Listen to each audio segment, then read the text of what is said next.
बनते श्री शिवल्ली अभसारू जी जी, आपका वापस वापस स्वागत करते हैं आप मेरा अपने सुपर टॉक्स में। ये जो वॉर्स चल रही हैं, वेल प्लान थिंग जो कि हो रही है। Why all of this is happening? Buddha ने बिहेवियरल कुछ प्रेडिक्शंस दी है, ऐसा नहीं कि इसे बदला नहीं जा सकता, पर जिस प्रकार से यूरोप अपना स्टैंड ले रहा है, रशिया अपना स्टैंड ले रहा है, ये कहीं ना कहीं बहुत Trump is being controlled by external forces. They are interested in the shifting of power. ये आपको लगता है कंटिन्यू होगा? दुनिया तो नष्ट होगी और दुनिया हिंदुइज्म में बोलते हैं कल की अवतार, मुस्लिम्स बोलते हैं इमाम मेहंदी, बुद्धिज्म में बोला जाता है मैत्रेय बुद्धा। कौन है मैत्रेय बुद्ध? जो आने वाले समय में बुद्ध होगा, जब मनुष्य की आयु 1 लाख साल रहेंगे। एंड ऑफ लाइफ में 7 सूरज दिखेंगे। नष्ट एकदम से नहीं होती पृथ्वी बुद्धिज्म में, पहले आग से नष्ट होती है, पानी से नष्ट होती है, और फिर तो देवलोक के जो देवता रहेंगे वो आभा स्वरूप ब्रह्मलोक में जाके उत्पन्न हो जाते, फिर वहां से शुरू होता है रियल इवोल्यूशन संसार का। आने वाला भविष्य कोई भी देख सकता है। तो बुद्ध ने कईयों की डेथ को, भगवान के समय मोगल्यान थे, 3 से 4 बार अपनी मृत्यु से बचे, और चौथी बार वो मान गए कि इस पर वजन ले सकता है। पर मौत को तो कोई रोक नहीं सकता ना। मौत को कोई रोका जा दीवार थोड़ी सकता रोक है ना। कैसे? ये तो मैंने एक चीज थी जिसमें बुद्ध शांत हो गए और बुद्ध ने कोई उस पर जवाब नहीं दिया। 14 specific questions.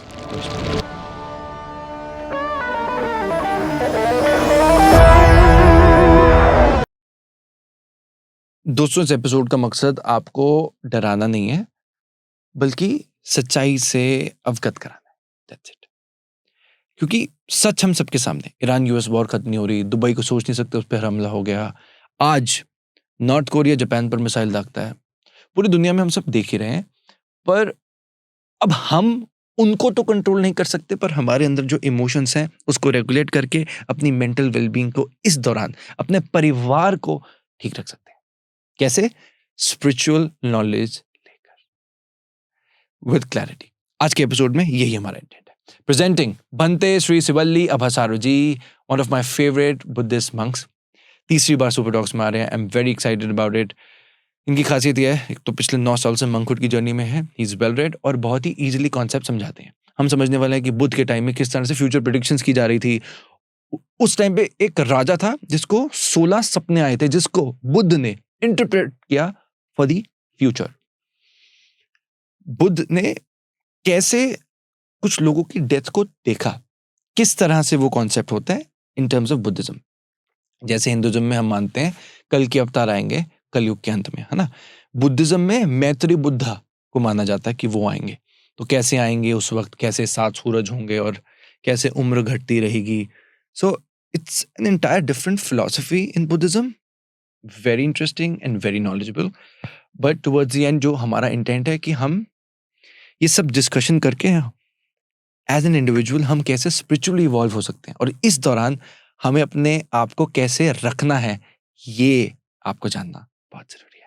Thank you so much for always subscribing and becoming a part of our membership programs. क्योंकि जब भी आप सुपर टॉक्स को कंज्यूम करें, we not just a podcast channel, we been running an NGO for over 9 years now. 200 से ज़्यादा underprivileged बच्चों को हम फ्री ऑफ कॉस्ट एजुकेशन दे रहे हैं। जब भी आप हमारा ऐसा कंटेंट देख रहे हैं, both of us together, we are creating a change in our society. Thank you so much and enjoy the show.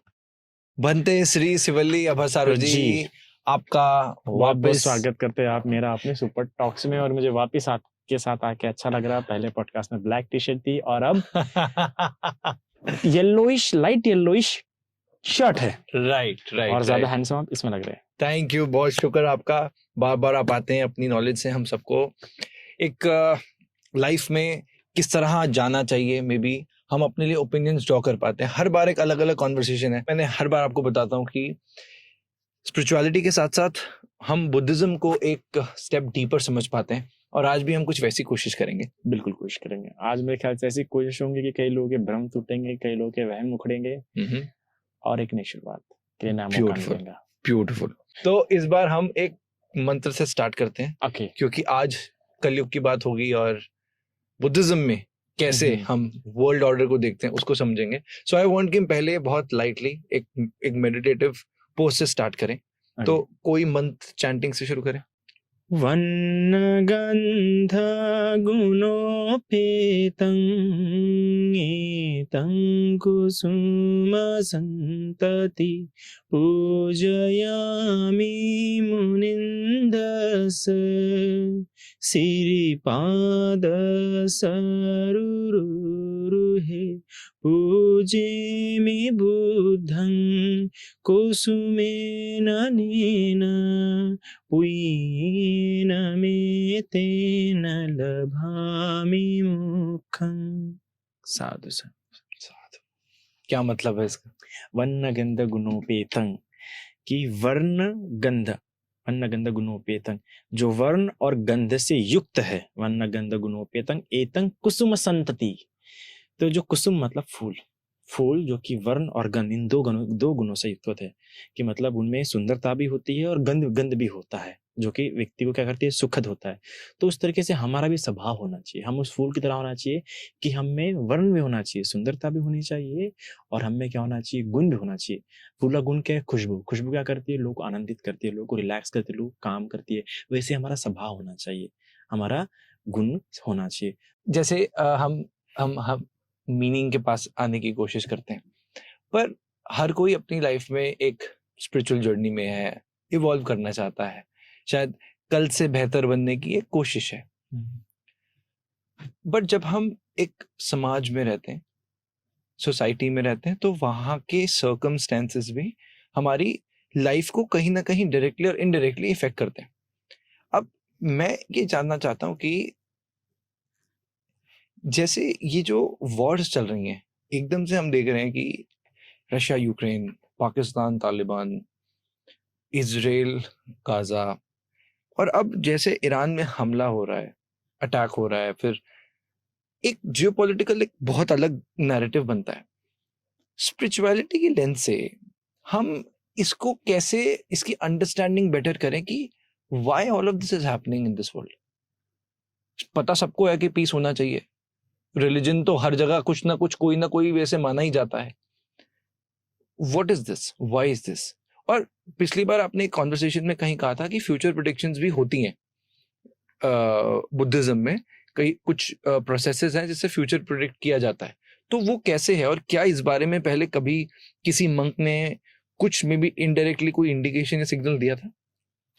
देखिए मतलब रेफरेंस में तो ऐसे आज तक हमें पढ़ने के लिए नहीं आया है, क्योंकि इस प्रकार से प्रेडिक्शन बुद्धिज्म देना पसंद नहीं करता है, क्योंकि इस प्रकार के प्रेडिक्शन क्या हो जाता है, उसे फिर व्यक्ति लास्ट डिसीजन के रूप में ले लेता है कि ऐसा होना ही था, ऐसा होके ही रहेगा।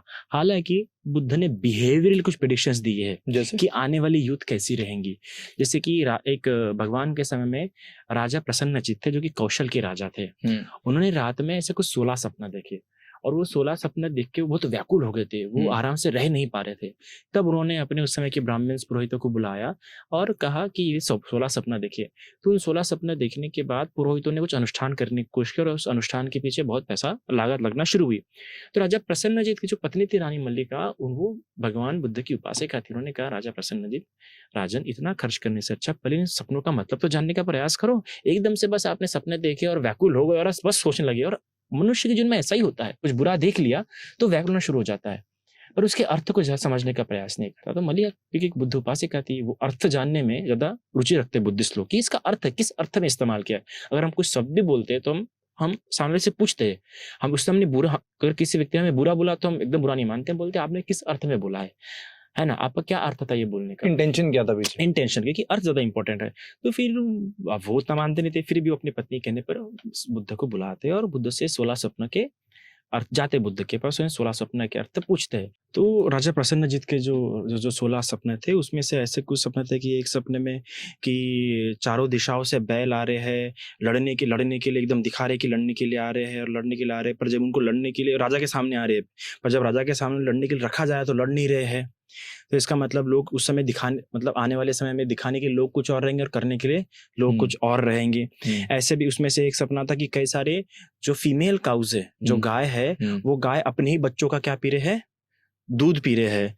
तो इसका मतलब यह है कि आने वाले समय में ऐसी पीढ़ी आएंगी कि वो किसी बात के लिए शर्म नहीं करेंगे, ना अपने माता पिता की इज्जत करेंगे, ना अपने माता पिता के साथ रहने की उनकी इच्छा रहेंगी। वो सिर्फ अपना ही आने वाली पीढ़ी मतलब अपने बच्चों का ध्यान रखेंगे, बस अपने माता पिता का ध्यान रखेंगे नहीं, अलग हो जाएंगे।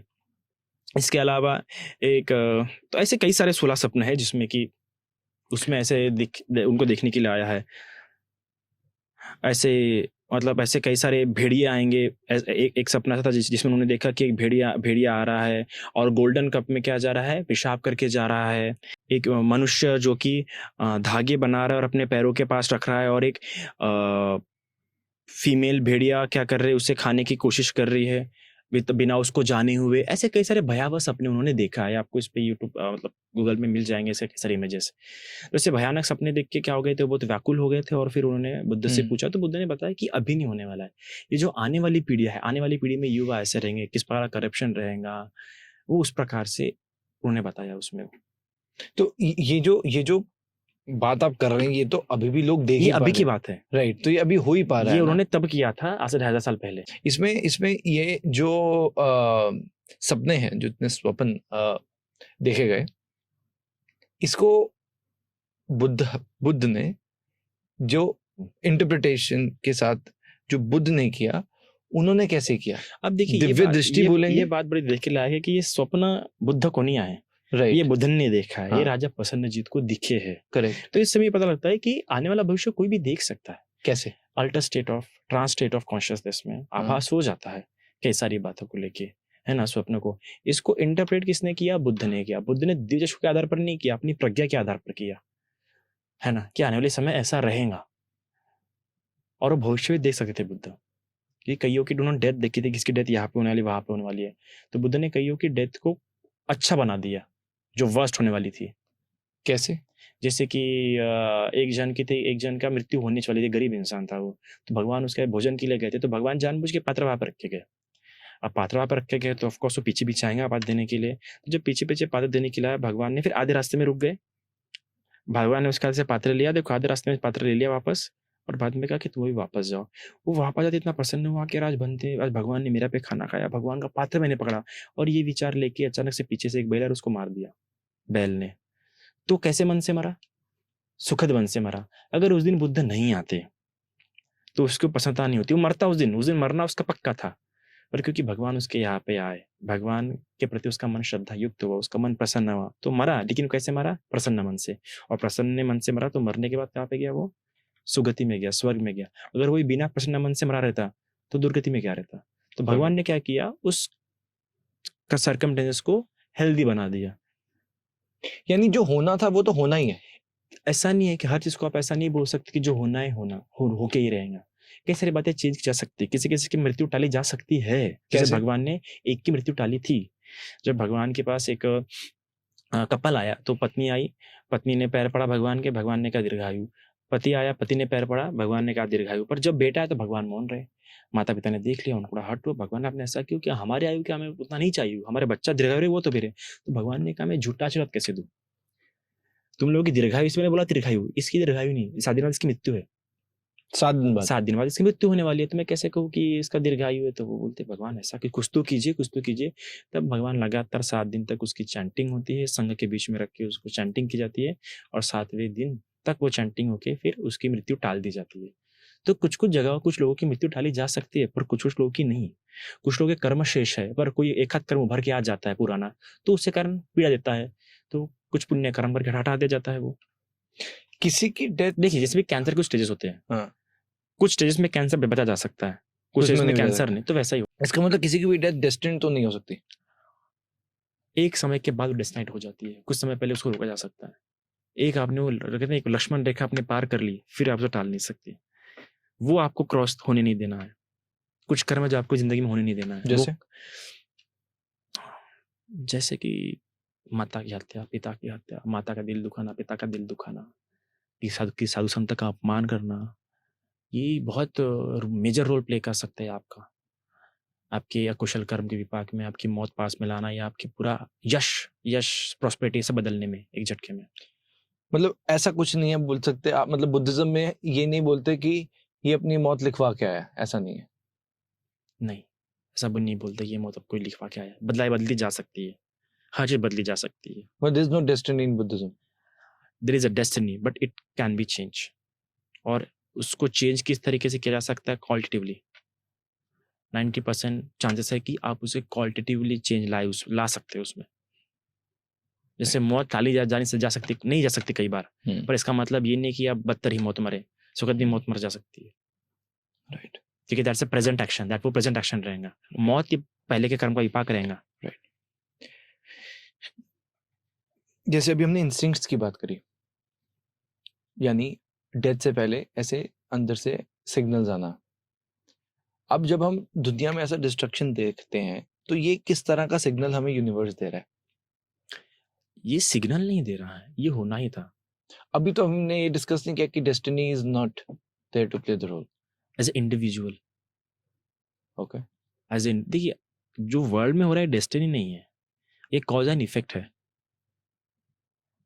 जैसे कॉज एस्टैब्लिश हुए हैं उसके हिसाब से इफेक्ट आ रहा है. अगर वो कॉज एस्टैब्लिश ही नहीं हो रहे तो वैसे इफेक्ट नहीं आ रहे थे. डेस्टिनी मतलब पहले से लिख के आ जाना, पर ये अभी अभी लिखा गया है. अभी अभी जो मेजर रोल्स प्ले हुए हैं उसके कारण से अभी हुआ है. तो मैं अभी की सेंस में बात कर रहा हूँ कि होना ही था. अभी जो सिचुएशन बनी थी पिछले 2-3 सालों जो सिचुएशन बन रही है, क्योंकि वेल प्लान है. अमेरिका ने भी जिस प्रकार से किया है, पहले वेनेजुला को नोबेल प्राइज देना, वेनेजुला की किसी ने मतलब इसको नोबेल प्राइज दिया गया, फिर उसके इसको हटाया गया. मतलब एक तरह से एक चीज रिजर्व कर ली गई, फिर ईरान पे अटैक किया गया. क्योंकि ऑफकोर्स इनके पास भी नेशनल रिसोर्स बहुत है वेनेजुला के पास, तो उनका पहले उन्होंने अपने अंडर में ले लिया, फिर ईरान पे अटैक किया तो उन्होंने अपने पहले अपना डेवलप कर लिया. तो इसलिए स्ट्रेटेजिक प्लान था जो उन्हें करना था. सो हम ये नहीं बोल सकते कि ये हो रहा है, ये किया जा रहा है.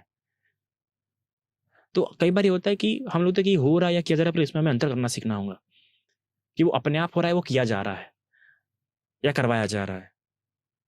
तो देखिए यूनिवर्स की बात नहीं बोल सकते. अभी जो ह्यूमन वर्ल्ड में जो ये कॉज एंड इफेक्ट है कि उसने किया इसलिए ऐसा हुआ.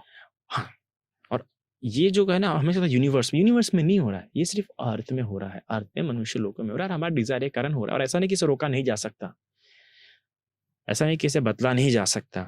पर जिस प्रकार से यूरोप अपना स्टैंड ले रहा है ना, रशिया अपना स्टैंड ले रहा है, ये कहीं ना कहीं बहुत बहुत डिप्लोमेटिकली चीजें हैपन हो रही. आगे ये आपको लगता है कंटिन्यू होगा? देखिए ह्यूमन जो माइंड होता है वो सस्टेन करना जानता है. वर्ड से वर्ड सिचुएशन से आखिर में भले ही कैसे भी करे, पर एट द एंड वो सस्टेन करेगा. वॉर होंगी या नहीं होंगी ये तो बात की बात है, पर इससे भी व्यक्ति निकल जाएगा, ये हकीकत है. ऐसा कई लोग बोलते हैं कि Trump is being controlled by external forces. कुछ लोग बोलते हैं कि इजराइल से क्योंकि Israel is one of the like बहुत ही एक तरह की बहुत स्टेबल चीज है इजराइल. ऐसा बोलते हैं कि ट्रम्प कंट्रोल कर रहे हैं, पर अगर दूसरी बार वो चुन के आया है और इस प्रकार से होने पर भी, क्योंकि अमेरिका में क्या होता है, एक ब्यूरोक्रेट्स का एक रूल चलता है, इस प्रकार से नहीं चलता है वहाँ पे. प्रेसिडेंशियली नहीं चलती वहाँ पे, होगा प्रेसिडेंशियल, पर इतनी प्रेसिडेंशियली नहीं चलती वहाँ पे. और फिर भी ट्रम्प को एक ये दिया जा रहा है ना, उसके शब्दों में पकड़ ला रही है, जितना कुछ बोल रहा है. इतने बोलने से डिप्लोमेसी काफी खराब हो सकती है, जिस प्रकार से खुलेआम मुंहफट तरीके से बोला है, पर फिर भी उसे करने दिया जा रहा है. तो इसका मतलब it's a well plan thing जो कि हो रही है. कई बार लोग बोलते हैं या एक डिस्कशन आता है कि कुछ डार्क फोर्सेस या एंटिटीज इसमें इन्वॉल्व होती हैं. जैसे हमने कई बार डिस्कस किया प्रेत योनि के बारे में, कि ऐसी भी सिचुएशंस होती हैं कि प्रेत योनि से लोग... सबसे खतरनाक अगर कुछ होता है तो मनुष्य ही है. प्रेतों से भी, यक्षों से भी, असुरों से भी सबसे खतरनाक मनुष्य होता है. पर कोई प्रेत योनि से ऐसा हो सकता है नेगेटिवली इन्फ्लुएंस कर रहा हो किसी वर्ल्ड को? लेवल पे नहीं इन्फ्लुएंस करते. कैसे? वर्ल्ड लेवल पे इन्फ्लुएंस बिल्कुल नहीं कर सकता कोई. इतना पावर किसी यक्ष में होता ही नहीं है, किसी प्रेत में होता ही नहीं कि वर्ल्ड लेवल पे इन्फ्लुएंस करे. अगर होते तो वो तो फिर बड़े देवताओं के मुकाबले आ जाएंगे. जो जिस रिलीम का देवता होता है उसकी पावर उतनी ही लिमिटेड होती है. ओके. और ये जो यक्ष होते हैं ये बहुत नीचे, मतलब बहुत कम लेवल के होते हैं. यक्ष, प्रेत, यक्षिनी, पिशाच, गंधर्व, किन्नर, ये बहुत लो लेवल के डाइटीज होते हैं. ये सिर्फ इलाके तक अब जैसे सीमित कई होते लोग हैं. बोलते हैं ना कि इल्यूमिनाटी कंट्रोल्स द वर्ल्ड, और ये सीक्रेट सोसाइटीज ऐसे सिचुएशंस को बनाती है. सो यू डोंट थिंक ऐसा कुछ बुद्धिज्म में कभी नहीं है? नहीं, तो वो पावर शिफ्ट के लिए करते होंगे. World war, they are not interested in the world war. I don't think so कि Illuminati is interested in the world war. They are interested in the shifting of power. अगर उनको लग रहा है कि अमेरिका हमारे कंट्रोल में है तब जाके वो शिफ्ट करेंगे. बुद्धिज्म में वैसे कभी ऐसा डिस्कशन होता है? नहीं. इल्यूमिनाटी में बुद्धिज्म में ये सारी कथाओं को मना है. ये राज कथा, चोर कथा, हाँ. ये सारी उसमें आ जाती है ना. ये सारी कथाओं से कोई लाभ होगा नहीं एट द एंड, क्योंकि जिसको पावर शिफ्ट करना है वो करके रहेंगे अपनी पावर शिफ्ट। पर ये कर कौन सकता है? जो जिनके अंडर में पावर है बट हो वो सकता है, करेंगे। पॉसिबल है। बिल्कुल हो सकता है, पावर शिफ्ट होता ही है, करना ही पड़ेगा जो रूल में है। बड़े बड़े नेताओं को हटा दिया जाता है, कैसे? कांग्रेस के बड़े बड़े पार्टी को हटा, कांग्रेस पार्टी में बड़े बड़े नेताओं को हटा के उनको लग रहा है कि पावर शिफ्ट हो रही है। तो ये पावर शिफ्ट जो जितने बड़े पावर पे होंगे वो अपने आसन को, सिंहासन को मेंटेन करने की उतनी कोशिश करेगा। यहाँ पे सिंगर सिस्टर्स में हुआ है, तो फिर अब जैसे एक और डिस्कशन और होता है। इसलिए इस प्रकार के वॉर होते हैं, क्योंकि अभी के मनुष्यों में, अभी जो मनुष्य है, क्योंकि इनकी आयु 100 साल के नीचे है, 100 साल के नीचे होने के कारण से इनमें जो क्रोध है, जो लोभ है और जो मिथ्या धारणा है। हिंदुइज्म में बोलते हैं कल की अवतार, मुस्लिम्स बोलते हैं इमाम मेहंदी, और बुद्धिज्म में बोला जाता है मैत्रेय बुद्धा। मैत्रेय बुद्धा का तो जो कॉन्सेप्ट है वो बुद्धिज्म में भी लिखा हुआ है। क्या समझते हैं हम, कौन है मैत्रेय बुद्धा? देखिए, मैत्रेय बुद्धा वो है जो आने वाले समय में बुद्ध होगा। एक व्यक्ति, एक इंसान जो कभी मनुष्य लोक में उत्पन्न होता है, कभी पशु योनि में उत्पन्न होता है, कभी देवलोक में उत्पन्न होता है, और ये तब तक उत्पन्न होते रहेगा जब तक के उसके पारमिता फुलफिल नहीं हो जाते। पारमिता ऐसे 30 घड़े होते हैं। प्रॉफिट, ये क्या हम मेटाफोरिकली बोल रहे हैं। पारमिता मतलब ऐसे 10 गुण होते हैं, जिन 10 गुणों को उसको अपने अंदर डेवलप करना होता है 3 लेवल्स पे। बेसिक लेवल पे, है ना, फिर एडवांस लेवल पे, फिर अल्टीमेट लेवल पे, है ना। 3 लेवल पे उसको हर एक गुण को डेवलप करना होता है, और ये गुण डेवलप करने के लिए उसको कई सारे योनियों से होके जाना पड़ता है। पशु योनि से होके जाना पड़ता है, मनुष्य योनि से होके जाना पड़ता है, देव योनि से हो जाते हैं। वो हर योनि में कई तरह की सफरिंग्स देखता है, फिर उसमें उसको कंपैशन दिखाना होता है, लविंग काइंडनेस दिखानी होती है, जेनोसिटी दिखानी होती है, एफर्ट्स दिखानी होती है, इंटेलेक्चुअली उसको मैटर सॉल्व करने पड़ते, रिजॉल्व करने पड़ते हैं। ऐसे 10 गुण वो अपना डेवलप करता है, और ये 10 गुण डेवलप करने के लिए कम से कम 4 असंख्य 1 लाख कल्प लगता है। तब तक उसे यहावा जन्म लेना पड़ता है, और एक कल्प तो बताया कितना लंबा होता है, तो उसे 4 असंख्य 1 लाख कल्प लगते हैं, और ज्यादा 16 असंख्य 1 लाख कल्प लगते हैं। और ये होने के बाद फिर तो अभी जो पारमिता पूरा कर रहा है, बुद्ध के समय में अजित नाम से उत्पन्न हुआ था। वो बुद्ध के समय में था, जो ये वाले बुद्ध थे ना, गौतम बुद्ध, उनके समय में वो था और पारमिता पूरे कर रहा था।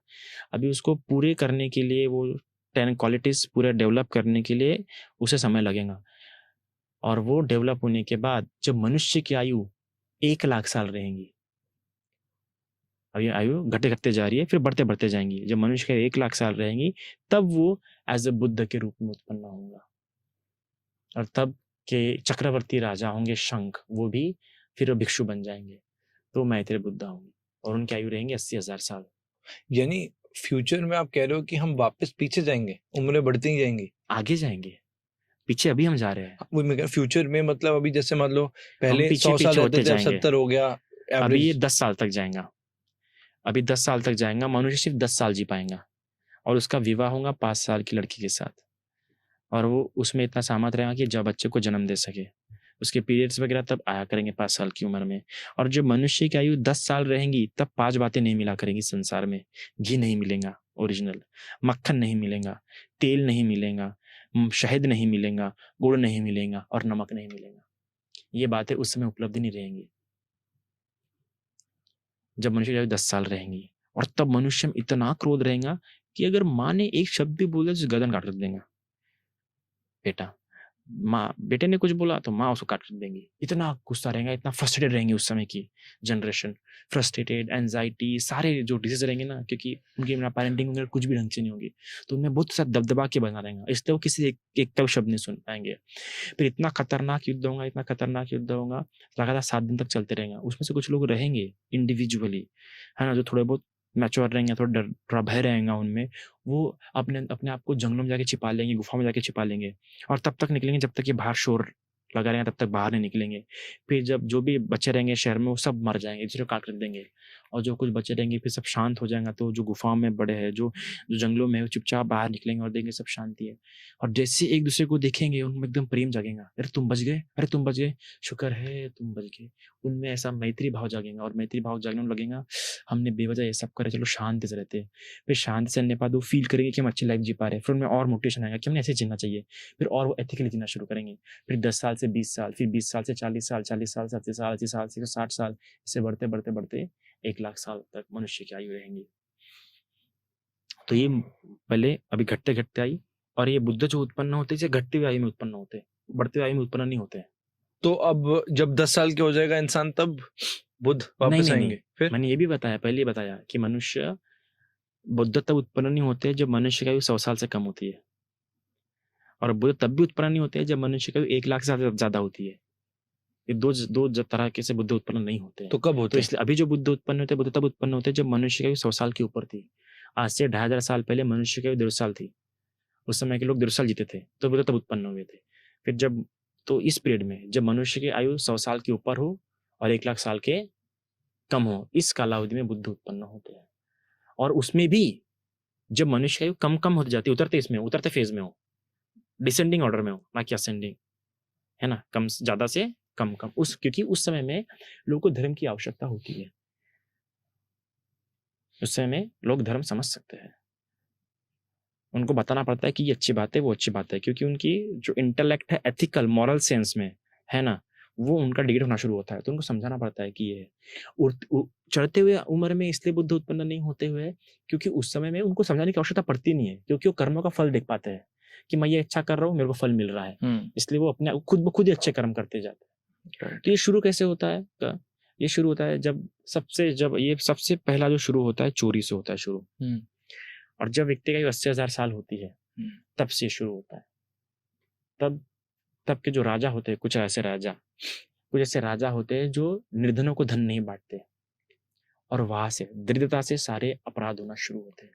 जब निर्धन को प्रॉपर धन नहीं मिल रहा, मतलब प्रॉपर खाने के लिए नहीं मिल रहा, बच्चे पालने के लिए, परिवार पालने के लिए, तो वो चोरी करना शुरू करते हैं।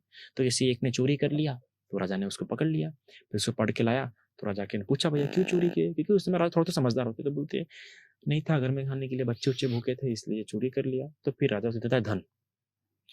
फिर और कुछ लोग इसे चोरी कर लेते हैं, उनको ज्यादा धन देता है, तो लोगों को लगने लगता है अरे चोरी करने पर राजा धन देते हैं। फिर जब 2-3 बार ऐसे किए, क्योंकि उसके पहले जो राजा थे ना, उसके जो पहले के राजा होते थे, वो राजा क्या करते हैं कि हमेशा गरीब में धन बांटते जिनके पास धन नहीं हो, है ना। पर ये जो कुछ राजा ऐसे हो जाते हैं जो एक्स्ट्रा ऑर्डिनरी होते हैं, अपना दिमाग लगाते हैं, अपने पूर्वजों के समान नहीं जीते हैं, तो फिर उस समय में ये होता है। अक्सर हर 7 राजाओं के बाद ये होता है। 7 राजा होते हैं जो काफी एथिकली जीते, 8वां राजा हमेशा गलती करता है, जो 8वां राजा होता है। तो क्योंकि उस समय आयु बहुत लंबी होती है, 1 साल 2 साल होती है आयु, तो ऐसी गलतियां हो जाती है। वो अपने बड़े बुजुर्ग से परामर्श नहीं करता है कि कैसा राज्य करना चाहिए। जो अपने बड़े बुजुर्गों से परामर्श नहीं करता उससे हमेशा गलतियां होती है, और ये 8 राजा ने वही गलती की थी। तो वो हुआ, तो चोरी हुई, फिर लोगों को लगा, फिर लोगों ने चोरी करना शुरू किए, फिर राजा को लगा रहे तो गलत हो रहा है, फिर राजा ने उनकी फांसी दी, मतलब कसाई सामान में उनको कटवाना शुरू किया। फिर जो लोग थे, कुछ लोग बोले यार राजा शस्त्र रखता है, राजा हमें काट देता है, तो क्यों ना हम उन लोगों को मार डाले जिन लोगों को हमने लूटा है, जिन लोगों ने चोरा, तो कोई गवाह रहेगा ही नहीं। तो फिर वो भी हथियार रखना शुरू होते हैं। तो यहाँ से शुरू होता है हथियार रखना आवाम में। फिर जनता भी हथियार रखना शुरू करती है। अभी हथियार रखना शुरू हुए तो थोड़ी सी हिंसा की प्रवृत्ति तो आएंगी चाहेंगी। फिर तो वो जो शुरू होती है, तो वो पीढ़ी तो करना शुरू करती है, पर उनकी आने वाली पीढ़ी की आयु कम हो जाती है, सिर्फ 40,000 साल हो जाती है। इसका इम्पैक्ट पड़ता है आने वाली पीढ़ी पे। तो उनकी आने वाली पीढ़ी कितनी रहती है? 40,000 साल की हो जाती है। फिर 40,000 साल वाली जो पीढ़ी होती है, जिनकी आयु 40,000 साल होती है, उस पीढ़ी में फिर झूठ बोलना शुरू हो जाता है। क्योंकि जब राजा पकड़ता है, राजा पूछता है कि तुमने चोरी की, तो उनको लगता है सच बोलूंगा तो मुझे क्या कर देगा, कटवा देगा, तो झूठ बोलता है। तो फिर चोरी के कारण से फिर झूठ बोलना भी क्या होता है, शुरू होता है। तो उसकी आने वाली पीढ़ी में आयु क्या होती है? 20,000 साल। तो वो उनके कारण जो नई पीढ़ी आती है, उनकी आयु होती है सिर्फ 20,000 साल। फिर जिनकी 20,000 साल आयु होती है, फिर उनमें गुण होता है चुगली का। उनको लगता है कि हम राजा को बताए कि इसने चोरी किया, क्योंकि तब झूठ बोलना शुरू होता है। तो ऑफकोर्स जो पकड़ा गया वो सच तो बोलेगा नहीं, तो फिर उसके जो कुछ करीबी लोग लगता है अगर हमने बताया तो राजा के हम करीब हो जाएंगे, तो चुगली करना शुरू होते हैं। फिर चुगली करने के कारण से आने वाली जो पीढ़ी रहती है वो हो जाती है सिर्फ 10,000 साल। फिर जब मनुष्य की 10,000 साल होती है, तो उस पीढ़ी में क्या होता है, कुछ लोग सुंदर होते हैं, कुछ लोग कुरूप होते हैं। इसके पहले वाली पीढ़ी में सभी सुंदर होते थे, पर इस तो जो लोग कुरूप होते हैं वो सुंदर लोगों से, सुंदर लड़कियों से, सुंदर स्त्रियों से, सुंदर लड़कों से आकर्षित होना शुरू होते हैं। और इसके कारण से, इस आकर्षण के कारण से वो किसी के पत्नी के साथ, किसी के बहू के साथ, किसी की बेटी के साथ व्यभिचार करना शुरू करते हैं, गलत यौन चीजें करना शुरू कर देते हैं। तो इसके कारण से क्या हो जाता है, जो आने वाली पीढ़ी होती है वो हो जाती है 5000 साल उनकी आयु। फिर उसमें ये होता है कि उसमें फिर अभी जब कठोर वचन हो जाता है तो उसके बाद क्या, जो 5000 साल की आयु वाले लोग होते हैं उनमें और 2 गुण आ जाते हैं, दुर्गुण, कठोर भाषी, कठोर वचन बोलना और निरर्थक बकवास। फिर इसके कारण से उसकी आने वाली पीढ़ी जो रहती है इसमें लोभ उत्पन्न होता है। जब व्यक्ति निरर्थक बकवास करना शुरू करता है तो फिर व्यक्ति लोभ उसमें ज्यादा प्रवेश करता है। जब कठोर बोलना शुरू करता है उसमें लोभ और हिंसा बढ़ जाती है। तो फिर उसकी आने वाली पीढ़ी जो 2500 साल जी रही थी, उनके कारण जो आने वाली पीढ़ी रहती है, उनसे जो आने वाली पीढ़ी पैदा होती है, उनकी आयु होती है सिर्फ 1000 साल। और 1000 साल जब मनुष्य की आयु होती है तब से शुरू होता है मिथ्या धारणाएं, नई नई धारणाओं को मानना, जैसे कि इल्यूमिनाटी होती है, ये होती है, वो होती है, ऐसे अलग अलग संस्थाएं बनना शुरू होती है। फिर उसके बाद जो अलग अलग देवी देवताओं को पूजना शुरू करते हैं अपने लाभ के लिए। फिर उसके बाद जो आने वाली पीढ़ी रहती है वो सिर्फ 500 साल जीती है। और जब यहाँ से शुरू होते भिन्न भिन्न धर्म उत्पन्न होना, भिन्न धर्मों का अस्तित्व तब शुरू होता है जब मनुष्य की आयु सिर्फ रहती है 500 साल। और उसके कारण से फिर होता है उनके आने वाली पीढ़ी जीती है सिर्फ 250 साल। और 250 साल की जो पीढ़ी होती है, मतलब जो पीढ़ी सिर्फ 250 साल जीती है, वो अपने माता पिता का आदर करना, श्रमण ब्राह्मणों का आदर करना बंद कर देती है। फिर उसके बाद आता है, उसके कारण होती है ऐसी पीढ़ी पैदा होती है जो सिर्फ 100 साल जीती है। और 100 साल वाली पीढ़ी में अश्रद्धा होता है, अंधश्रद्धा नहीं है। अंधश्रद्धा तो सुधर जा सकती है, अश्रद्धा नहीं। अश्रद्धा मतलब किसी का सम्मान ही नहीं करते, मानते कोई फायदा नहीं है सब करके। और फिर उसके बाद होती है 10 साल की पीढ़ी तक आना शुरू। तो यानी बेसिकली ये जो पूरा आपने साइकिल बताया, आपने बताया कि हम सब, हमारे जो मतलब great great great into 100,000 grandfathers जो हैं, वो एक टाइम रहा होगा जब 1000 या 1,00,000 साल के भी होंगे। और साइंटिफिकली तो मैच नहीं करता है, लेकिन राइट, यही मैं आपसे पूछने वाला था कि वो जो 1,00,000 का जो हम बुद्धिज्म फिलोसफी से समझ रहे हैं, इस फिलोसफी में अब यहाँ पर आ रहे हैं कि हम 1000 साल तक पहुंचे और करंटली हम 100 साल से घटते घटते घटते लाइफ ही हमारी 10 साल रह जाएगी। और 10 साल के बाद एक रीसेट होगा, जिसके बाद जो लोग बचते हैं वो लोग एक बेटर इंट्यूटिवनेस और बेटर इंसान बनेंगे स्लोली। मतलब कैसा होता है कि जो हम लोग, जो बुद्धिस्ट लोग हैं ना, वो डायसेंट्रिक साइक्लिक इवोल्यूशनरी ऑर्डर मानते हैं। Dicentric, okay, cyclic evolutionary order मानते हैं, मतलब ऊपर से नीचे आना फिर नीचे से ऊपर, दो तरीके से इवोल्यूशन होता है। जो लोग बच जाते हैं फिर वो ही वहां से एक नया वर्ल्ड ऑर्डर एस्टैब्लिश करते हैं, जैसे कि अभी हो रहा है। अभी जैसा वॉर होगा, जैसे कि हमारे ह्यूमन राइट्स कैसे बने थे, पहले वॉर हुए, वर्ल्ड वॉर हुए, इतना नुकसान हुआ, फिर लोगों ने फिर क्या ह्यूमन राइट्स बनाए। अब फिर होगा, अभी नए राइट्स बनेंगे। उस समय क्या हो गई थी, 5 पावर्स पावर में आ गई थी, कैसा अमेरिका, फ्रांस वगैरह, उन लोगों ने यूएन बनाया, मेंबर बने, हुआ। अब फिर से वही काम हो रहा है, अब फिर से फिर नया ऑर्डर आएगा। ठीक है, मतलब we believe in the descending evolutionary theory. तो जैसे जब आप हिंदुइज्म में बोलते हैं कि जैसे कलयुग का अंत बोल देते हैं कि ऐसा होगा, so is it near about कि एक जो वर्ल्ड ऑर्डर जब खत्म होता है उसको हम बुद्धिज्म में कहते हैं कि जब 10 साल के सब हो जाएंगे तब ये जो वर्ल्ड ऑर्डर चल रहा है ये खत्म हो जाएगा और उसके बाद से एक नया वर्ल्ड ऑर्डर एस्टैब्लिश किया जाएगा। बिल्कुल ऐसा। ओके, सो जैसे हिंदुइज्म में बोला, हिंदुइज्म में ये होता है कि वो किसी अवतार पे बोला करते हैं, यदा यदा हि धर्मस्य ग्लानिर्भूता भारत अभ्युत्थान धर्मस्य यदा सुजाम्यहं। तो वो लोग मानने हैं कि जब जब धरती पे पाप बढ़ेगा कोई ना कोई व्यक्ति आएगा। बुद्धिज्म ऐसा बिलीव नहीं करता। ओके, तो जैसे हम बोलते कल की अवतार जैसे का एक कॉन्सेप्ट है, मे बी उसकी परसेप्शन, आप आइडिया वही है कि होगा ऐसा, वर्ल्ड ऑर्डर बदलेगा, बट वो तरीका आपका अंडरस्टैंडिंग का वो अलग है। एक साइकोलॉजिकल सिंपल अंडरस्टैंडिंग है, जो दलदल में पूरा गिर चुका है, उसका हाथ भी बाहर नहीं दिख रहा, आप उसको निकाल पाओगे क्या? जो दलदल में सिर्फ आधा डूबा है उसकी गारंटी कि आप उसको निकाल सकते हैं। उसी प्रकार जो मनुष्य की 10 साल होती है वो धर्म समझने काबिल होता ही नहीं कि उनमें धर्म स्थापित करे। तो मैत्रेय बुद्धा जो है वो फिर बाद में आएंगे 100 साल के बाद, जब मनुष्य 1,00,000 साल होंगे, जब मनुष्य का आयु 100 साल से ऊपर और 1,00,000 साल से नीचे, उस समय सभी की आयु उतनी ही रहेंगी। तो जब मनुष्य की आयु 1,00,000 साल होंगी, सभी लोग 1 साल जिएंगे, तब होंगे, मतलब और बहुत समय बाकी है वो मैत्रेय बुद्धा आने के लिए। और वो आएंगे तो क्या होगा? वो आएंगे तो क्या होगा, लोग निर्वाण मुक्ति प्राप्त कर पाएंगे। उनके आने से जीवन मुक्ति- तब भी सुखी रहेगा। हाँ। ऐसा नहीं कि जीवन सुखी नहीं रहेगा, तब हाँ। के लोग भी बहुत सुखी रहेंगे, उनमें भी धर्माचरण रहेगा।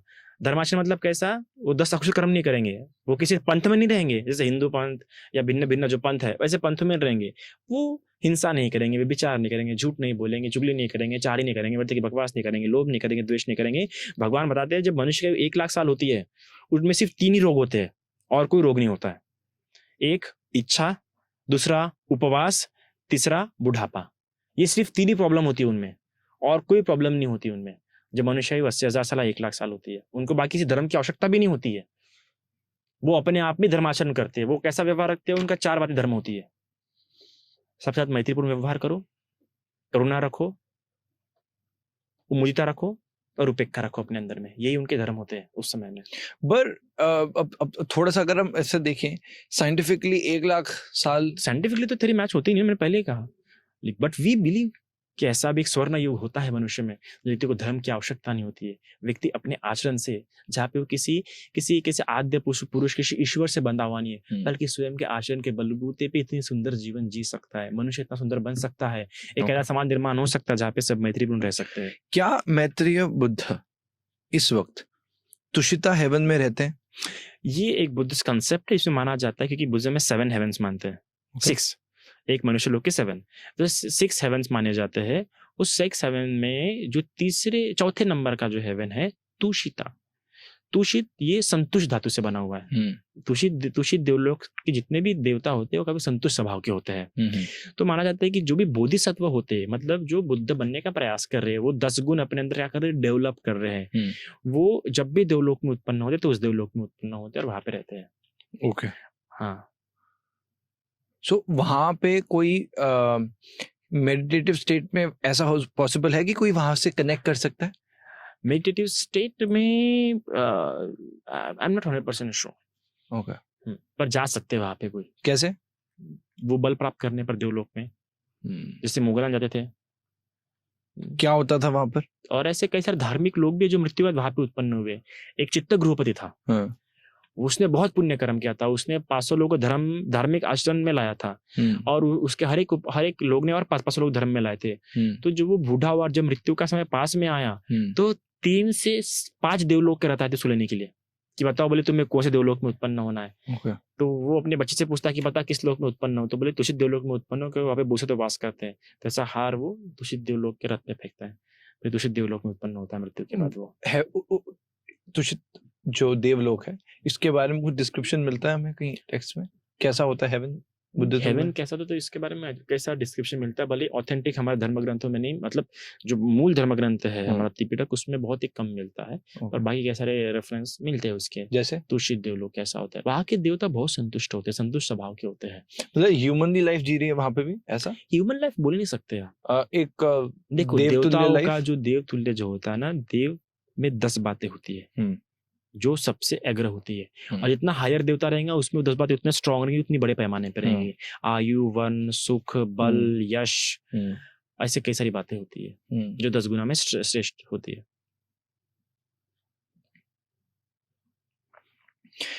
एंड ऑफ लाइफ में 7 सूरज दिखेंगे, ऐसा होगा? नहीं, ये 7 सूरज क्या ये दुनिया नष्ट, एंड ऑफ लाइफ का नहीं, ये दुनिया कैसे नष्ट होंगी उसके बारे में बोला गया। ये कहाँ पे बुद्धिज्म में बोला जाता है? ये बुद्धिज्म में दुनिया जो नष्ट होंगी उसके बारे में बता, जब कल्पों की बात की जाती है कि इतना कल्प आयु टिकेगा, तो कल्प कैसे होते हैं, एक महाकल्प को 4 भागों में विभाजित किया जाता है। सवर्त कल्प, सवर्स्थायी कल्प, विवर्त कल्प और विवर्त स्थायी कल्प। सवर्त कल्प मतलब वो होता है कि जिसमें पृथ्वी नष्ट होना शुरू होती है। तो नष्ट एकदम से नहीं होती पृथ्वी बुद्धिज्म में, है ना। तो पृथ्वी कैसे होती है कि पहले आग से नष्ट होती है, फिर पानी से नष्ट होती है, और फिर वायु से नष्ट होती है। मतलब जब आग से नष्ट होती है थर्मोडायनामिक फोर्स से नष्ट होती है, फिर जब पानी से नष्ट होती है तो उसे हम कॉस्मिक फ्लूइड कह सकते हैं, और वायु मतलब कॉस्मिक विंड से नष्ट होती है। तो सबसे पहले 7 बार जब पृथ्वी जब 7 बार थर्मोडायनामिक अर्थात अग्नि से नष्ट होंगी, तो उसके बाद वो एक बार क्या होंगी, पानी से मतलब कॉस्मिक फ्लूइड से नष्ट होंगी। फिर और 7 बार कैसे होंगी, अग्नि से नष्ट होंगी, फिर और एक बार पानी से नष्ट होंगी, फिर और 7 बार अग्नि से नष्ट होंगी, फिर और एक बार पानी से नष्ट होंगी। ऐसा 7 बार जब पानी हो जाएगा, फिर एक बार वायु से नष्ट होंगी। पृथ्वी। तो ऐसा बताया गया है सीक्वेंस। तो जब ये कहा जाता है तो जब पहली बार नष्ट होती है तो उसमें भी 7 सूरज तक हीट जब तक आती है तब तक पृथ्वी नष्ट नहीं होती है, क्योंकि 7 सूरज समान जब हीट हो जाती है तब जाके बड़े बड़े पर्वत राख बनना शुरू हो जाते हैं। तो पहला सूर्य में एक सामान्य शुरू होता है, तो 2 सूरज समान शक्ति मतलब जो छोटी छोटी नदियां हो जाएंगी वो सूखना शुरू हो जाएंगी, वो सूख जाएंगी छोटी छोटी नदियां। फिर 3 सूरज में बड़ी बड़ी नदियां सूख जाएंगी। 4 सूरज में झीलें और जलाशय सूख जाएंगे। 5 सूरज की हीट में समुद्र का पानी क्या हो जाएगा, सूख जाएगा। और 6 समुद्र में पृथ्वी से जो धुआं सिर्फ पृथ्वी पर सिर्फ गरम गरम धुआं ही रहेगा, सिर्फ गर्मी गर्मी दिखेंगी, मतलब एक दूसरे को सामने लोग देख नहीं पाएंगे। और 7 सूरज में पृथ्वी और पर्वत भी जलना शुरू हो जाएंगे, इतना हीट रहेंगे, फिर वो नष्ट होंगे। और जब ये नष्ट होगा तो कई सारे देवलोक नष्ट हो जाएंगे, साथ में देवलोक भी नष्ट होंगे। तो देवलोक के जो देवता रहेंगे वो आभा स्वरूप ब्रह्मलोक में जाके उत्पन्न हो जाते हैं। और वहां पे फिर जब पृथ्वी नष्ट हो जाती है तो ये इतना समय लगता है, एकदम से तो पृथ्वी नष्ट नहीं होती है। पृथ्वी भी इवोल्यूशन की तरह नष्ट होती है कि धीरे धीरे करके, इसलिए उसे कहते हैं संवर्त कल्प। धीरे धीरे एक झटके में पृथ्वी नष्ट नहीं होती है, फिर नष्ट हो गई तो समय लगता है। फिर सवर्स्थायी कल्प। फिर सवर्स्थायी कल्प मतलब ऐसा समय होता है कि सिर्फ कुछ रहता नहीं, सिर्फ कॉस्मिक स्पेस और कुछ नहीं रहता वहां पे, वो बहुत लंबे समय तक रहता है। फिर उसके बाद होता है विवर्त कल्प, मतलब धीरे धीरे फिर संसार बनना शुरू होता है। तो जो आभासर के ब्रह्मलोक में जो उत्पन्न होते हैं वो धीरे धीरे उनकी आयु समाप्त होती है, तो फिर वो ऐसे ही आसमान में उत्पन्न होते हैं देवताओं के रूप में। फिर धीरे धीरे करके वहां पे फिर धीरे करके क्या होता है कि कॉस्मिक डस्ट जमा होना शुरू हो जाती है। वो कॉस्मिक डस्ट, वो जो आभासर ब्रह्मलोक से जो ब्रह्मा उत्पन्न होते हैं वो उनका फूड बन जाता है। उनको क्या आती है, वो खाने में रुचि आती है, जबकि ब्रह्माओं को फूड की आवश्यकता होती नहीं है। ब्रह्मा से अपने समाधि सुख में होते हैं, पर क्योंकि कॉस्मिक डस्ट देखते हैं और फिर उनको टेस्ट करने की इच्छा होती है, फिर वहां से रहता है उनका फर्स्ट सीन। फिर वहां से शुरू होता है रियल इवोल्यूशन संसार का। वो जैसे कि जैसे कृष्ण में कैसे फर्स्ट सीन बोला गया है कि उन्होंने एप्पल खाया, एडम और ईव ने, फिर वो नीचे आ गए। तो बुद्धिज्म में भी ऐसा ही हम देखते हैं, पर बुद्धिज्म ज्यादा ओल्ड फिलोसफी है। इसमें सबसे पहला फर्स्ट सीन देखने को मिलता है कि जो आभास और ब्रह्मलोक जो उत्पन्न होते हैं और वो कॉस्मिक डस्ट, उनको खाने की जो इच्छा उत्पन्न होती है, डिजायर, उन डिजायर के कारण से फिर वो होना शुरू होती है। फिर वो खा लेते हैं, फिर उसके बाद उनको क्रेविंग डेवलप होती है, और उस क्रेविंग के कारण से उनका ब्रह्मा का जो तेज होता है वो तेज कम होना शुरू हो जाता है पूरा, क्योंकि उसमें डिजायर आ गई, क्रेविंग आ गई, तो तेज का जितने की बार अगर आप किसी के लिए बहुत क्रेव कर रहे हैं तो आपके चेहरे का तेज कम हो जाता है। फिर वो क्रेविंग के कारण वो धीरे उनकी आभा खत्म हो गई, फिर सब जगह अंधेरा अंधेरा अंधेरा ही होना शुरू हो जाता है। फिर सब अंधेरा है तो फिर ब्रह्माओं के मन में आता है कि काश यहाँ पे लाइट होती, तो उनकी इच्छा के कारण, क्योंकि उनका पुण्य होता है बहुत, तो उनका पुण्य के कारण तुरंत वहाँ पे सूरज उग जाता है। ओके, ठीक है। फिर सिर्फ उन्होंने इच्छा, क्योंकि उनका पुण्य था, फिर सूरज आ जाता है, फिर चांद आ जाता है। फिर धीरे करके लगता है उनको कि काश यहाँ पे कुछ और भी लोग होते, फिर और भी कई सारे ब्रह्मलोक सब धीरे करके सत्व उत्पन्न होते हैं। तो बाकी जो सत्व आते हैं वो देखते हैं कि ये व्यक्ति हमारे पहले यहाँ मौजूद था, तो ही वो रियल ब्रह्मा है, he is the real creator. यहाँ से फिर मिथ्या दृष्टि उत्पन्न होती है, जबकि वो भी पहले से इवॉल्व होकर वहां पे आया था। लेकिन जो बात करने वाली जो पीढ़ी है, बात करने वाले जो ब्रह्माज है, इसलिए ब्रह्मा भी कई तरह के होते हैं, ब्रह्म पारिसज्जा, ब्रह्म पुरोहिता, ब्रह्म, ऐसे डिफरेंट तरह के ब्रह्मा होते हैं। तो बात करने वाले ब्रह्मा इनको महाब्रह्मा के रूप में मानते हैं कि ये महाब्रह्मा है, ये पहले, यही वो क्रिएटर है। फिर यहाँ से होना शुरू होता है, फिर धीरे धीरे करके फिर फूड्स चेंज होना शुरू हो जाता है, फिर धीरे करके उनकी फिजिकल बॉडी अपीयर होना शुरू हो जाती है। अब तक के ब्रह्माओं की जो बॉडी थी वो काफी डिफरेंट थी, पर क्योंकि वो फूड खाना शुरू करते हैं तो उनकी बॉडी धीरे धीरे अलग तरीके से बनना शुरू हो जाती है। फिर उनको फिर वो फ्रेगनेंट फिर पृथ्वी बनना शुरू, जो कॉस्मिक डस्ट है थोड़ा सा जमा होना शुरू हो जाती है, फिर उसको खाना शुरू करते हैं।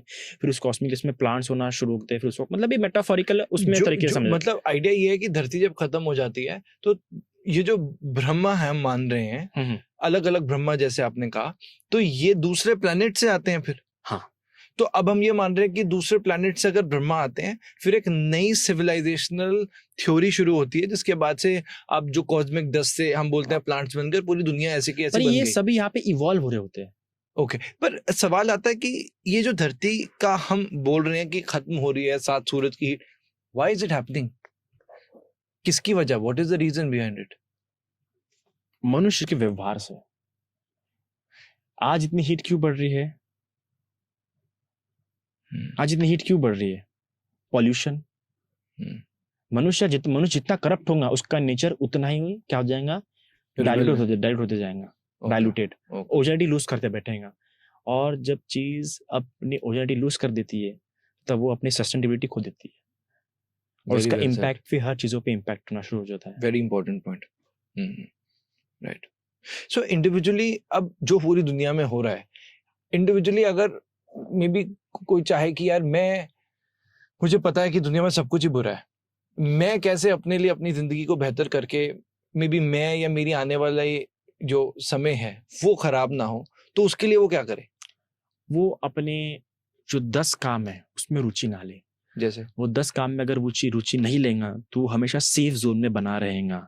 सबसे पहले हिंसा ना करे, चोरी ना करे, झूठ ना बोले, ठीक है, चुगली ना करे, चढ़ाड़ी ना करे, चुगली ना करे, व्यर्थ की बकवास ना करे और कठोर वचन में बात ना करे, लोभ ना करे, द्वेष ना करे और मोह ना करे। ये 10 बातें नहीं करेगा तो उसमें टेंडेंसी तो डेवलप नहीं होंगे। तो सब चलो अगर ये भी नहीं कर सकता तो गलत लोगों की संगति ना करे।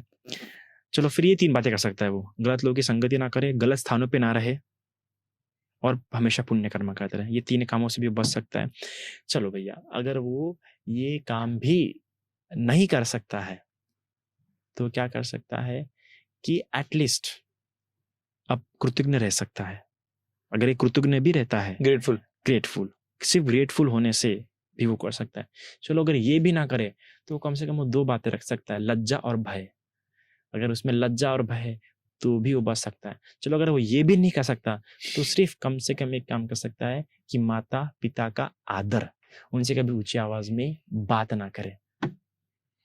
सो अभी कह रहे हो कि ये एक तरीका है जिससे कि आने वाला अगर मेरा जन्म होता भी है, नहीं, ये वो तरीका है जिसमें जब दंगे होंगे, जब 10 साल की व्यक्ति मनुष्य की आयु रहेंगी तब वो जंगल में जाके छुप जाएगा।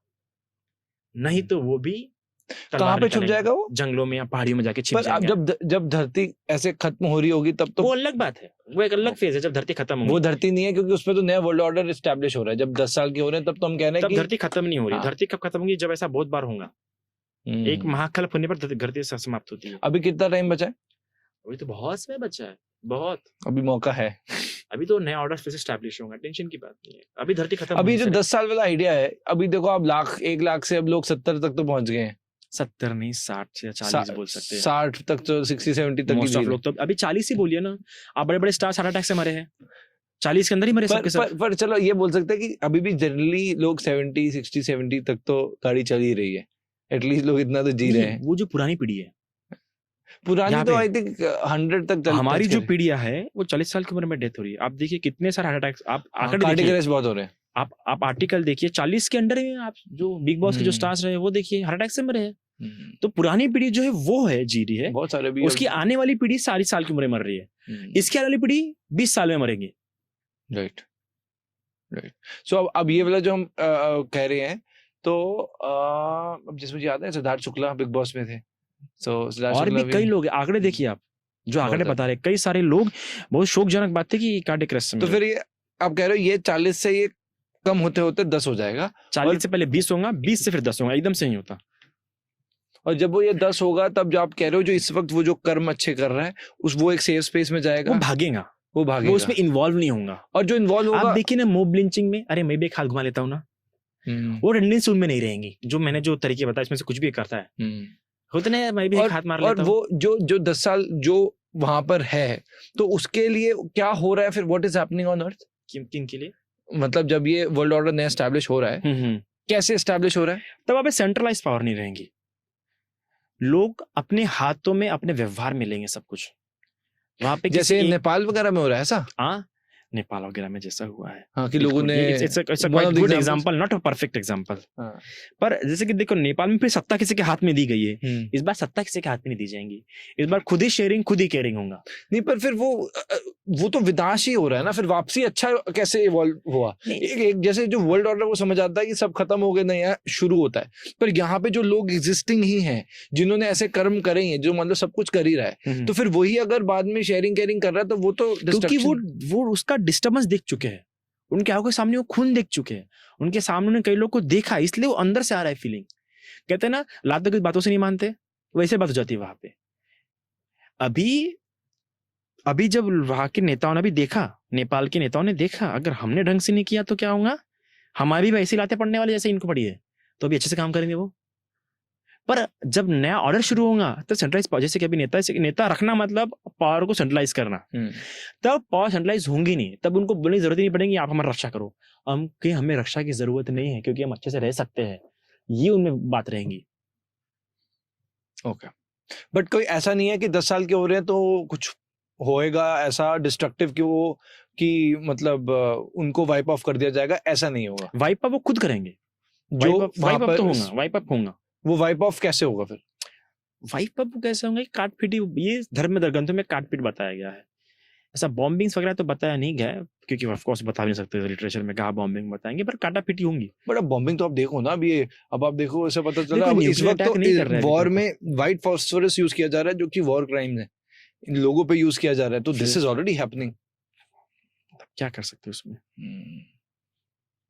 बट अब हमें याद है जब हमने एक बार हमने जैसे ऐसे जब भी डिस्कशंस करी है ना, हम बहुत रिस्पॉन्सिबिलिटी के साथ करते हैं कि हम ऐसा नहीं है कि डर फैलाना चाहते हैं। मतलब इस कॉन्वर्सेशन से पहले शायद 3 या 5 या 6 महीने पहले एक हमने कॉन्वर्सेशन करी होगी डॉक्टर बलवीर जी के साथ, उन्होंने बातें करी थी पहले। उस वक्त बहुत लोग इसको सुनते भी हैं, बट कई लोग उसको बहुत लाइटली ले लेते हैं, अरे ऐसी बातें हैं, ऐसे होता तो 2026 शुरू हो गया क्या।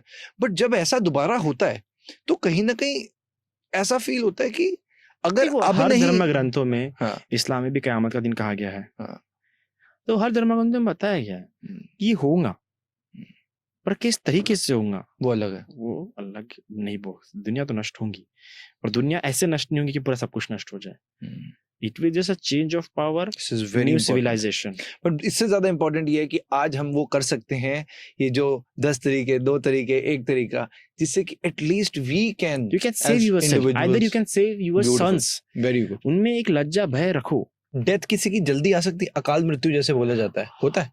हाँ, हो सकता है, किसी किसी की जल्दी मृत्यु आ सकती है, कभी कभार कोई कर्म उभर के आ जाता है, और वो कर्म उभर के क्यों आया? संगति, किसी की संगति में रहने के कारण से। जैसे कि तुम चोरों की संगति में रहना शुरू हुआ, डकैतों के, नशेड़ी लोगों के संगति में रहना शुरू किया, तो हो सकता है कि मृत्यु जल्दी आए। तो उभर कैसे गया? कर्म तो वो हुआ है ना ऑलरेडी, उभरा कैसे? उभरा ऐसे कि जगह मिल गई, वो वहां पे स्पेस मिल गया कि कर्म वहां पे उभर के आ जाए।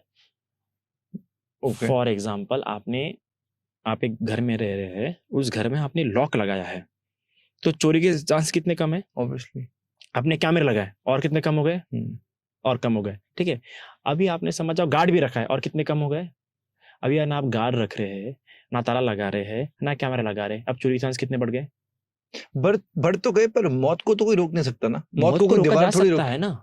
कैसे? ये तो मैंने एक एग्जांपल दिया नॉर्मली इसके लिए, मौत को भी नहीं, ये रोका तो जा चलो सकता है। बुद्ध थे, पर आज के समय अभी में फॉर एग्जांपल कई सारे मिनिस्टर्स के पीछे ये लगा दिया, कई सारे मिनिस्टर्स को क्यों देते, सिक्योरिटी क्यों दी जाती है? सेफ्टी के लिए। पर श्रीमती Safety के इंदिरा लिए गांधी को तो उनके बॉडीगार्ड से मार दिया था। तब जब वैसे कंडीशन हो गई थी उनके अवेलेबल कि उनको मारा जा सके, वो कंडीशन अवेलेबल ही नहीं हो रही थी। तो अगर वो कंडीशन, और इंदिरा गांधी को पता लग गया था पहले कि मेरी डेथ होने वाली है, उन्हें अपने पहले भाषणों में पता लग गया था कि उनको डेथ होने वाली है, उनको पता था कि बचा नहीं जा सकता। जहाँ पे बचा जा सकता है वहीं पे मृत्यु से बचा जा सकता है, पर जहाँ पे बचा नहीं जा सकता वहाँ पे नहीं। जैसे भगवान के समय मुगलयान थे, 3 से 4 बार अपनी मृत्यु से बचे, पर चौथी बार वो मान गए कि इस बार बचा नहीं जा सकता, तो उन्होंने समर्पित कर दिया, ठीक है, नाउ एक्सेप्ट द डेथ। मोगलयान, जो कि मोगलयान भगवान के सबसे ताकतवर शिष्य थे, सबसे ताकतवर, उन्होंने इंद्रलोक का इंद्रप्रस्थ, जो देवराज इंद्र का जो वैजंता जो महल था, उन्होंने से अपने पैर के अंगूठों से लाया था, इतनी ताकतवर थे वो। किसी भी देवलोक में विदाउट परमिशन जा सकते थे। 3 बार मौत के मुंह से बचे मनुष्य लोक में, चौथी बार समझ गए कि इस बार बचा नहीं जा सकता, समर्पित कर दिए।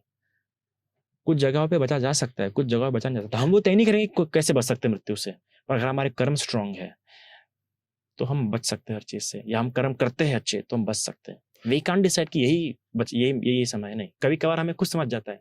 अभी वो इंदिरा गांधी समझ गई थी कि मेरी डेथ होने ही वाली है, वो नॉर्मल व्यक्ति समझ रहा है कि मेरी इस बार बच नहीं सकती। डेथ से पहले अंदर से, हाँ, बुद्धिज्म के हिसाब से हर ह्यूमन अपनी डेथ को देख सकता है, अगर वो अवेयर है, माइंडफुल है, तो वो पता लग जाएगा। उससे कुछ बुरा होने वाला है तो भी उसे पता लग जाएगा पहले, अगर वो माइंडफुल है तो क्या मेरे साथ बुरा होगा। ऐसा तो आई थिंक सबके साथ कभी ना कभी लाइफ में होता ही है। That's right. अंदर से इंस्टिंक्ट आता है ये काम नहीं तो करना मैंने वही चाहिए। कहा, नहीं सभी को होता है। हाँ। ये ऐसा नहीं कि सिर्फ बुद्धिस्ट लोगों को होता है। इफ हाँ। They are mindful, if they are aware, then तो क्योंकि माइंड पहले परसीव करता है।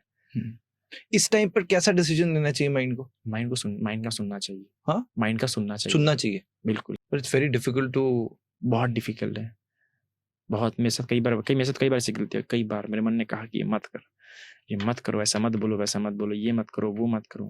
मैंने हर बार किया। सो मैंने भोगा उस चीज को। फिर बीइंग अ मंक रिग्रेट होता है? लंबे समय तक नहीं रहता है। If there will be love then so लंबे समय रिग्रेट रहेगा, क्योंकि लव इंसान को मूर्ख बना देता है, अंधा बनाता है। That is the originality of love. अंधे हुए बिना प्रेम भी तो नहीं कर सकते। That's hard. सो हर चीज का रिग्रेट मैं टाल सकता हूँ, पर जहाँ पे इमोशनल इंटेंसिटी स्ट्रांग रहेंगे in the form of love, I don't think so कि मैं उसे डील कर पाऊंगा। आसान डील तो कर लूंगा, पर बहुत लंबा समय मिलेगा डील करने के लिए। मैं सिर्फ एज अ मंक में ये बात नहीं कर रहा हूँ, as a tendency of that love. हम कई बार क्या होता है, जब पर्सनली देखते हैं, पर हमने एज इमोशंस और एज फीलिंग्स और अटैचमेंट्स देखना चाहिए। हम पर्सन को ज़्यादा पहले परसीव करने की कोशिश करते हैं और इमोशंस को बाद में। इस एपिसोड का एक काफी खूबसूरत सेगमेंट है, क्योंकि जब भी हम बुद्ध को देखते हैं तो सबसे पहले एक मन में पीस, साइलेंस महसूस होता है।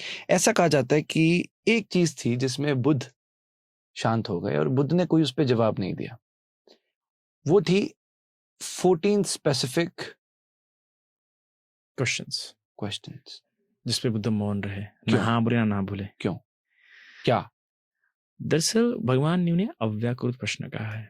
अव्याकृत प्रश्न मतलब ऐसे प्रश्न होते हैं जिनका व्याकरण ही नहीं होता है प्रॉपरली, जिनको आप ना हाँ में जवाब दे सकते हैं और ना में जवाब दे सकते हैं, और जिसको एक्सप्लेन करने जाएंगे तो वो और मेटाफिजिकल डिस्प्यूट्स आएंगे, सिर्फ डिस्प्यूट्स होंगे। उनको बोला जाएगा तो 100% से कि उससे अलग अलग थेरीज निकलेंगे, अलग अलग फिलोसफीज निकलेंगे और कुछ।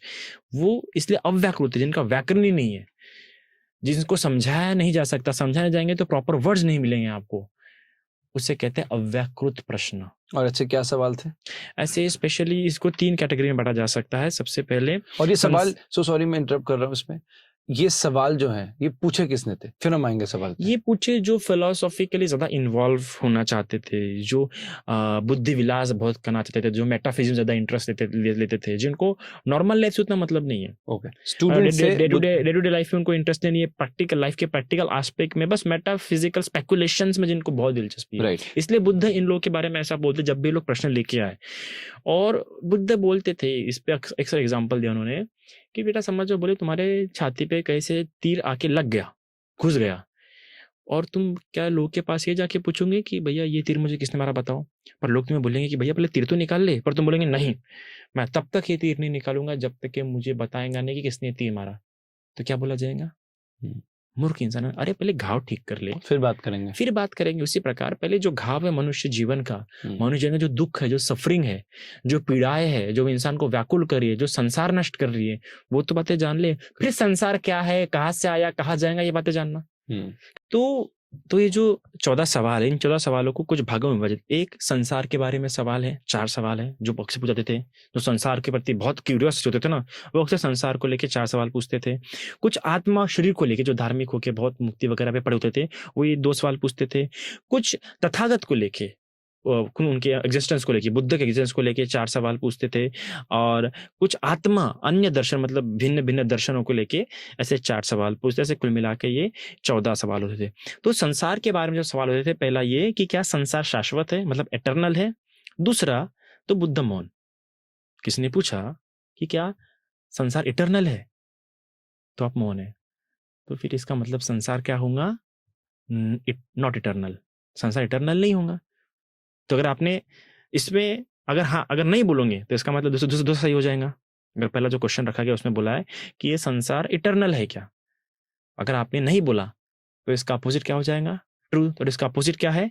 क्या संसार नॉट इटर्नल है? तो इसलिए बुद्ध इस पहले में भी मौन रहे कि क्या संसार इटर्नल है क्या, मौन रहे। फिर उसने दूसरा सवाल पूछा, इसका मतलब संसार क्या होगा? Non eternal. बुद्ध उसमें भी मौन रहे। फिर तीसरा सवाल पूछे, चलो संसार फाइनाइट है, मतलब सीमित है, बुद्ध उसमें ही मौन रहे। और क्या संसार इनफाइनाइट है, उसमें मौन रहे। क्योंकि इस चीज का कभी भी क्योंकि ये इसे प्रूफ किया नहीं जा सकता।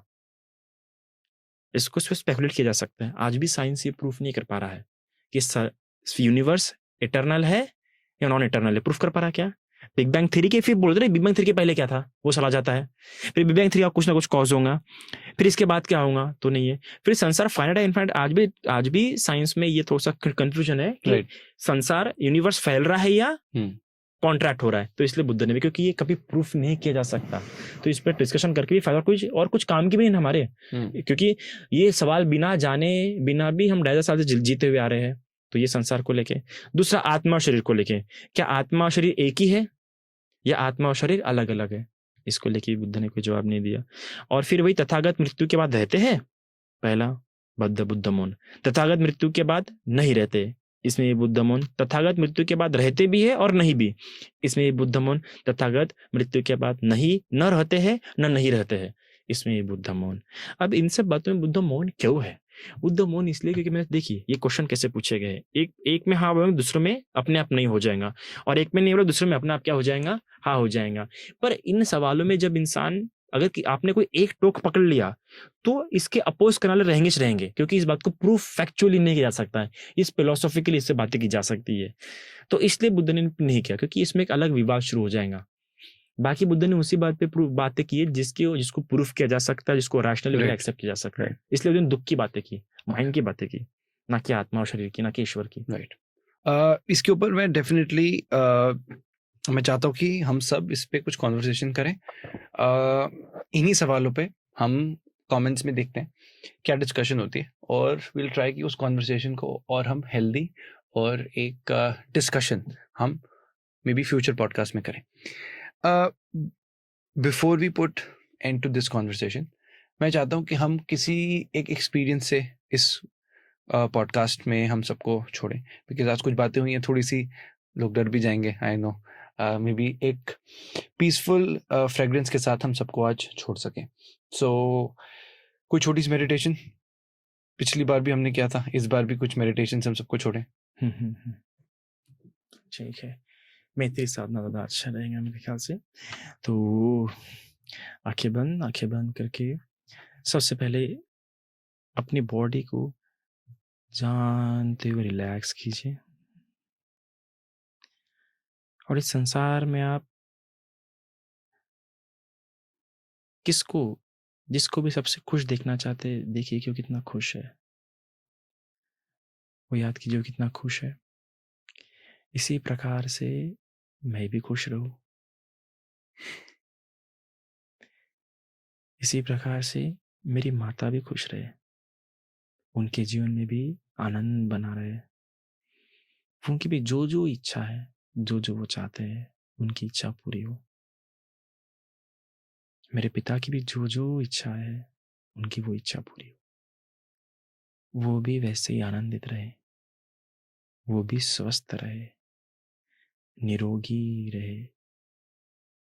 उसी तरह मेरी बहन, मेरे भाई, वो भी ऐसे निरोगी रहे, वो भी सुखी रहे, उनकी भी जो इच्छा है वो पूरी है।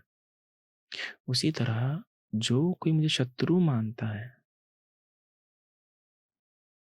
जो कोई मुझे बुरा समझता है, जो मेरा अच्छा नहीं चाहता है, उसका भी सुखी हो, वो भी मंगल हो, वो भी आनंदित रहे, उसको मेरे विचारों के कारण ज़्यादा परेशानी ना हो, वो भी सुख में रहे।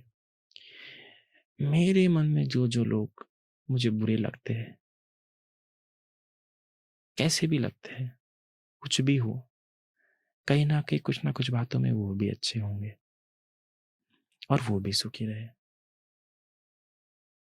मेरे मन में भी उनके लिए कुछ ना कुछ अच्छे विचार आते रहे।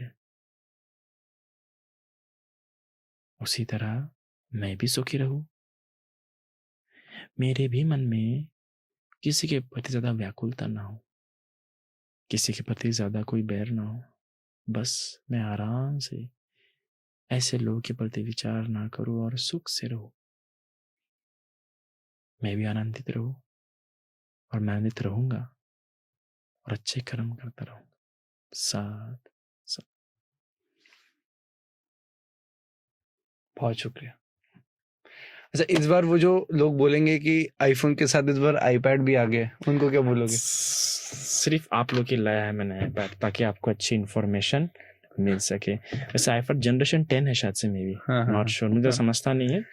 तो हाँ, आईफोन के साथ आईपैड भी आ गया है। अब आशा करते हैं कि नेक्स्ट पॉडकास्ट में क्या आ जाए, वो क्या बोलते हैं, MacBook? मैकबुक भी आ जाए। Be connected, to be continued. Right right right. Thank you. Thank you. आज का पूरा शो देखने के लिए दिल से शुक्रिया। एपिसोड कैसा था मुझे कमेंट सेक्शन में जरूर बताइएगा। चैनल को सब्सक्राइब भी अवश्य करें, क्योंकि सुपर टॉक्स एक मूवमेंट है जो हमारे देश का भविष्य उज्जवल बना रहा है। जय हिंद।